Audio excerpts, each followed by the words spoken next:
Patriots sensationally knocked out of the playoffs, losing to Tennessee Titans by 7 points. PSG beat a six-star team made up of their own supporters 6-0 in the French Cup. That's a lovely story. Nasarawa edged a 5-goal thriller over Ifeanyiba's leaders. Plateau United put 4 past Enyimba against PFL. In the FA Cup, Tranmere Rovers came from 3 down to draw with Watford 3-3. England take control of test number 2 against South Africa. And this is your number 1 sports show on radio. My name is Dick Johnson. Welcome to Sports Express, brought to you by MTN. Many thanks for joining us for Monday's edition of Sports Express, brought to you by MTN. We start off with international news. We quite a lot to tell you about. Here is Pedro Peter. Thank you, Deji. Our first story is from tennis, where Jimmy Murray and Joe Salisbury won their decisive doubles match to keep Great Britain in the hunt for a spot in the knockout rounds of the ATP Cup in Australia. The gold-clad Belgian pair of Sander Gilles and Joran Vliegen 6-3, 7-6 after Dan Evans had kept their bid alive by beating world number 11 David Goffin earlier in the day. In other results, Australia defeated Canada 3-0 despite star player Nick Kyrgios suffering a back problem. Italy saw off Norway while Grigor Dimitrov helped Bulgaria to victory over Moldova. Meanwhile, Elisa Mertens of Belgium kicked off her 2020 campaign with a 6-3, 6-3 victory over Alicia Surenko of Ukraine in the opening round of the Shenzhen Open on Sunday. Still on tennis, former Grand Slam champions Svetlana Kuznetsova and Jelena Ostapenko have both pulled out of this week's Auckland Classic in New Zealand, organizers have confirmed. 34-year-old Russian Kuznetsova had been scheduled to take on Serena Williams, but has now pulled out due to a viral illness, while 22-year-old Latvian Ostapenko withdrew due to personal reasons. Kuznetsova and Ostapenko's absence follows the earlier withdrawal of 2019 US Open champion Bianca Andreescu, who had to pull out due to a knee issue. Elsewhere, world number 1 Ashley Barty has pledged to donate all her prize money from the Brisbane International to the Bushfire Relief Fund. To golf, American golfer Justin Thomas emerged winner of the Tournament of Champions in Hawaii following the nail-biting playoff finale on Sunday. The 26-year-old headed to the playoffs alongside compatriots Patrick Reed and Xander Schauffele, hitting a superb wedge to 3 feet for birdie on the 3rd playoff hole to win the tournament for only the 2nd time. To cricket, England took a commanding lead of 264 runs to take control of the 2nd test against South Africa on day 3 in Cape Town. Batsman Dom Sibley made an unbeaten 85. Captain Joe Root hit a fluent 61, while James Anderson 5 for 40 claimed 2 wickets to dismiss the hosts for 223. Lastly, to motorsport, 2-time Formula 1 champion Fernando Alonso finished 11th on stage 1 of the Dakar Rally in Saudi Arabia over the weekend. The 38-year-old Spaniard, who is making his debut in the event for Toyota and trying to become the first F1 world champion to win it, finished the race over a quarter of an hour behind winner Vaidotas Zala on the 752-kilometer route from Jeddah to Al Wajid. Thank you very much, Pedro. What do you think is here? We go to the NBA. 5 matches played overnight. Miami Heat defeated Portland Trailblazers 122-111. Goran Dragic 29 points and 13 assists, double-double. Memphis Grizzlies over Phoenix Suns 121-114. It was LA Clippers defeating New York Knicks 135-132. Minnesota Timberwolves got the better of Cleveland Cavaliers 118-103. And LA Lakers took out Detroit Pistons 106-99. Anthony Davis 24 points and 11 assists. And the Lakers back on the roll. Yeah, they are 5 straight wins. But the 2 stories from the weekend, you just read that Clippers defeated New York Knicks by 135-132, but they lost badly yesterday against, on the outfield against and they were Knicks, and they were booed on the floor. And I'm interested. Harrell answering questions after the game. Somebody said, hey, you're a great team and all that, and he said, no, let's get some this week. I'm not a great team yet. We have 2 individuals who are just joining us for the first time. We have one man who won the title with Swagger last season. We are those guys trying to figure out how to get to next week. And I agree with him. Yeah, completely. They're not a great team yet on the team, they win something. What they have are storied people who have done something. And they've got potential. And they got potential. But they've got to live up to that. Not. The other story, Deji. Big story. Big story. Vince Carter. Playing 4 decades. Incredible Playing stuff. in 4 decades. It's an incredible story. He played his first game in 1999. Yeah. So he played in the 90s, the 20s. The noughties, the 90s, the noughties, the 10s, and now he's playing in the 20s. So now, he's the first player in NBA history to do that. And at 43, I think. 42, 43, yeah. I think it's incredible because at that point, at that age, a lot of players, by the time they cross 35, I think of the talent. But he loves the game. You know, he said wasn't like, he said, I played against Michael Jordan, and now I'm playing against the Trey Youngs. I just imagine the vast, you know. Yes. He said, I saw Akeem Olajuwon, who I played against recently.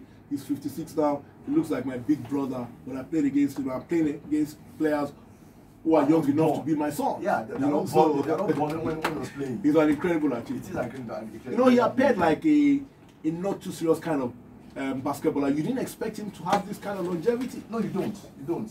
And you know, people forget that he was also the one that actually grew the game in Canada. Yeah, definitely. When he was with Raptors. So, yeah.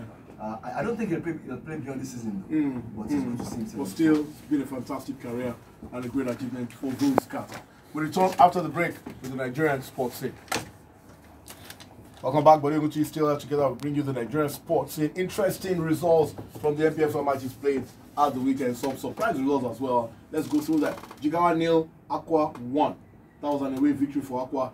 Shocking result of the weekend. Plateau United defeated Enyimba 4-0. I don't think anybody saw that coming. Dakar over Adamawa 4-1. Rivers 2-0 over MFM. Nasarawa edged the 5-goal thriller against Enyimba 3-2. Kwara United defeated Abia Warriors 2-0. Lobby 2-0 over Sunshine. Lobby quietly not flying under the radar, but they're up there. Heartland, the great Oriental Derby. Two great teams. Heartland got the better of Rangers 2-1. Pillars 1-1 with Warri Wolves, and Wiki 1-1 with Katsina as well. Buddy, what happened in Jos? Look, I just remember that I should have checked the last time that Enyimba had this badly beaten. Remember on Friday, I was actually looking about how Enyimba are getting back and all that.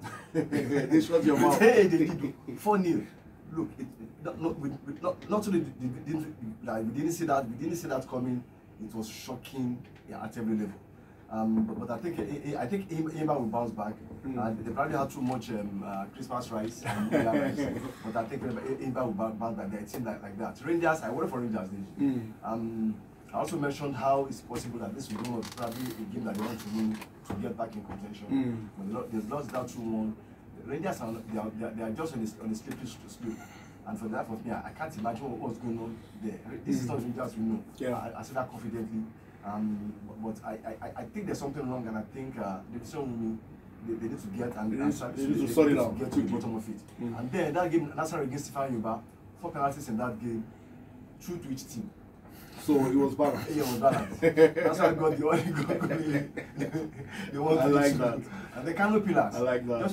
That's when you think they've turned the corner and they play at home against Wolves, and then, contrary to all the stories that we hear, they were leading.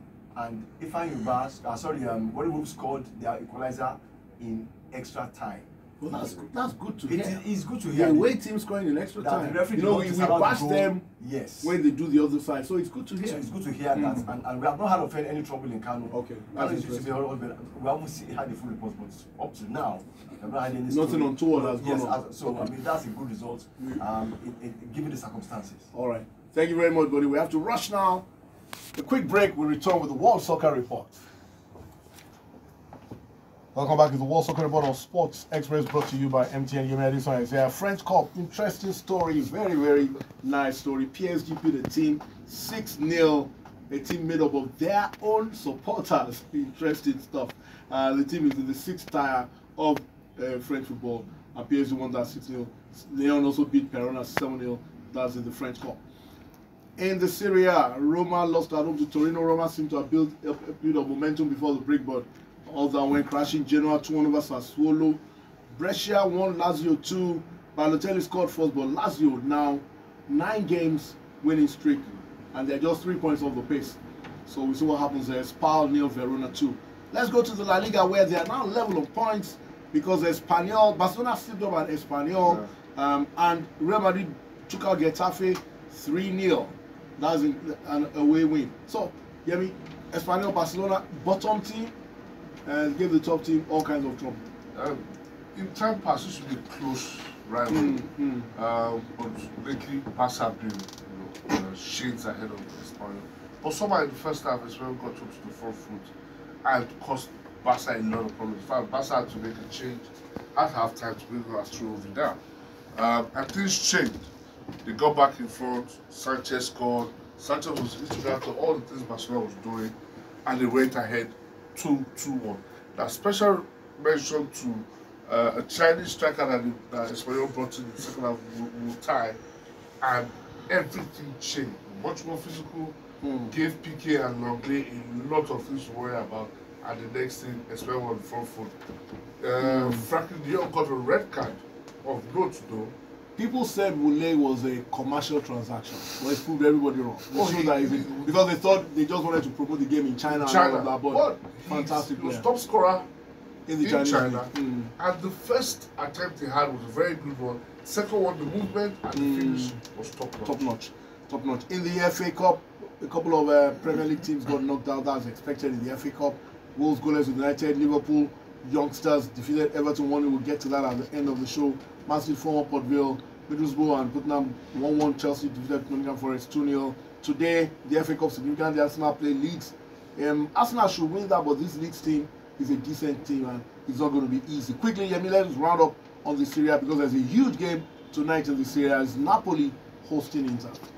Last time they played, Napoli won 4-1. But that's a different Napoli. And it's a different Inter. And it's a different Inter. Much more improved Inter. Napoli on the slippery slope. But the good thing for Inter is a lot of players are coming back. Brozovic and Lautaro Martinez are back from suspension. And critically, in midfield, Stefano Sensi is back. Probably one of Inter's best players this season. And I feel on the basis of that, Inter look good to win.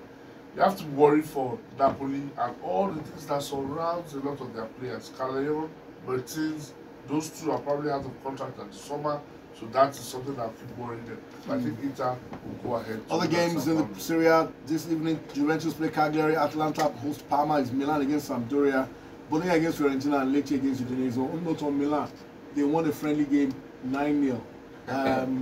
Zlatan's head. Did he score? They won a friendly game 9-0. That was Zlatan's debut, friendly debut for Inter. We said for Milan, we'll see how that pans out. Thank you very much. That's our show. This first working Monday of the year. Our moment of the weekend is from the English FA Cup as teenager Curtis Jones produced a sensational goal to deny Everton and move into the fourth round of the FA Cup. It appears it's all coming together for club's team. My name is Dick Jomatebo. Thanks for your time. Good morning.